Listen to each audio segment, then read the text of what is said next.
गुरुदेव, आपको कोटि कोटि प्रणाम। गुरुदेव, भगवान ने मनुष्य को इस संसार में अलग अलग कार्य, जैसे किसी को डॉक्टर, क्रिकेटर, इंजीनियर आदि के लिए भेजा है, तो हमें कैसे ज्ञात हो कि भगवान ने हमें उसी मार्ग के लिए चुना है जिस पर हम अभी चल रहे हैं? गुरुदेव, कृपया मार्गदर्शन करें। वैसे बच्चा, ये तो कर्म के अनुसार निश्चित है, इसे भगवान ने नहीं भेजा है। पूर्व के हमारे कर्म, हमारा निश्चय पहले ही हो चुका है।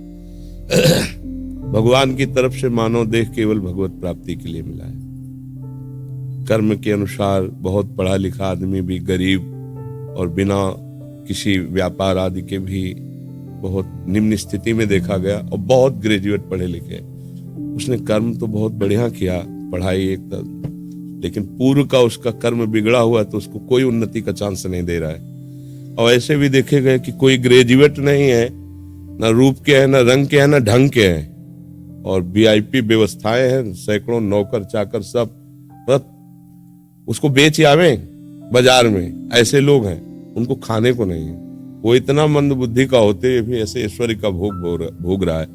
इसमें कर्म प्रधानता होती है। मनुष्य को भगवान ने भेजा है केवल भजन करके भगवान की प्राप्ति कर ले। ये कर्म साइड है, मुख्य है उद्देश्य भगवत तत्व का ज्ञान हो जाना, भगवत प्राप्ति हो जाना। बस इस बात को संसारिक जन नहीं जानते। जैसे बच्चा, तुम बहुत पढ़ लिख करके आखिरी पढ़ाई जिसे कही जाती हो पढ़ लो, बहुत अच्छे पद पे चले जाओ, बहुत रुपया पैसा कमा लो, खूब भोग लो, पर शरीर तो छूटेगा ना एक दिन। ये पता है ना तुम्हें? शरीर छूटेगा ना। जब छूटेगा तो फिर नया जन्म होगा, फिर तुम्हें नए से पढ़ना पड़ेगा, काखा गा गांगा, सारी पढ़ाई बेकार, फिर नए से रुपया कमाना पड़ेगा, फिर नए से सुख सामग्री एकत्रित करनी पड़ेगी, फिर भोगो, फिर मरो, फिर नए से फिर शुरू। ये एक बार नहीं हुआ, करोड़ों बार हो गया है। अभी पहली बार थोड़ी आप आए हो, करोड़ों बार आज। अब की बार हमको ऐसा पढ़ाई पढ़नी है कि जहां से रुके वहीं से शुरू हो। वो है भजन। 100 बार राधा राधा बोला है और शरीर छूट जाएगा, तो 99 पॉइंट से नहीं चलोगे, 100 के ऊपर 1 2 100 प्लस नीचे नहीं उतरना पड़ेगा। अगर आपको थोड़ा ज्ञान हुआ है तो मरने के बाद जब दूसरा जन्म होगा उसी ज्ञान से, तभी देखा जाता बालक होते हुए बड़ी बड़ी भागवतिक बुद्धि, उसका पूरा खजाना जमा है। बच्चा, जीवन का लाभ है कि राधा राधा बोलो और मन में रखो कि प्रभु मुझे ऐसा ज्ञान दो जिससे मैं आपको प्राप्त कर सकूं, और आपके इस सृष्टि में जो कर्म के अनुसार मुझे सेवा मिले उसे आपकी सेवा मान करके करो। बस भगवान किसी को सुख या दुख कभी नहीं देते।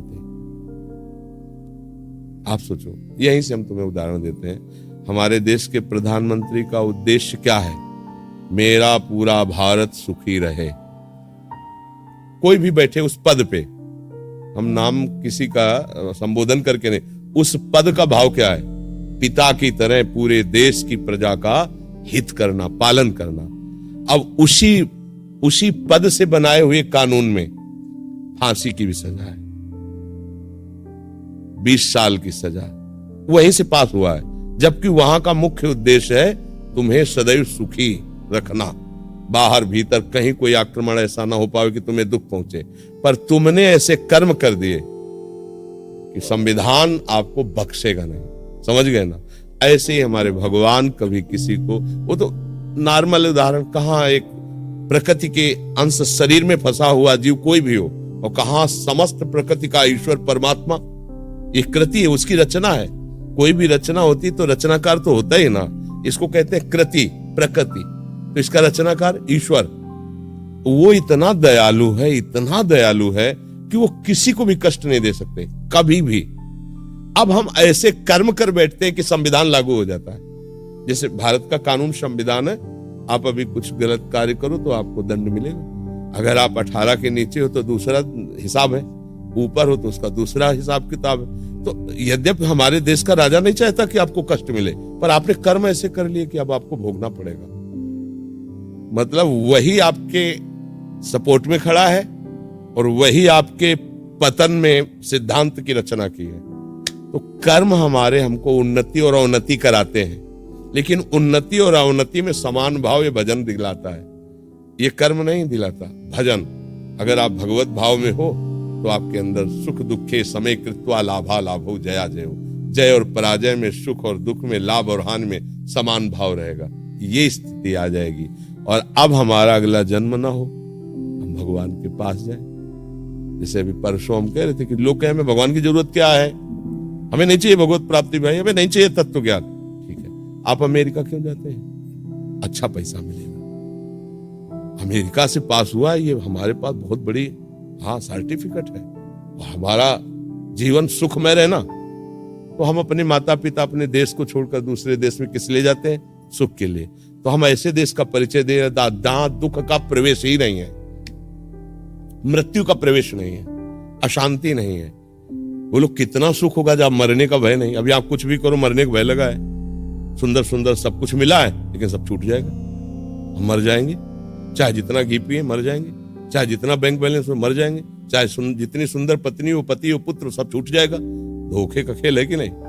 ऐसा एक देश है भगवान का धाम, जहां प्रिया जो लाल जो विराजमान। वहां न मरना है, न बिछुड़ना है, न कमाया है, न परिवर्तन है, चिदानंद धाम।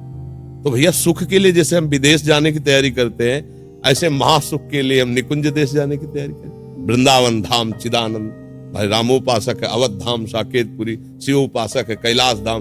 भगवान अपने धाम में बुलाकर जीव को कृत्य कर देते हैं। इसलिए बच्चा पढ़ो लिखो, कर्म के अनुसार जो उन्नति अवनति मिले उसमें समान भाव रखते हुए नाम जप करो, तो जीवन का लाभ मिल जाएगा। अभी बच्चे हो, शायद हमारी बात ना समझ पा रहे हो, कुछ तो समझ में आती होगी।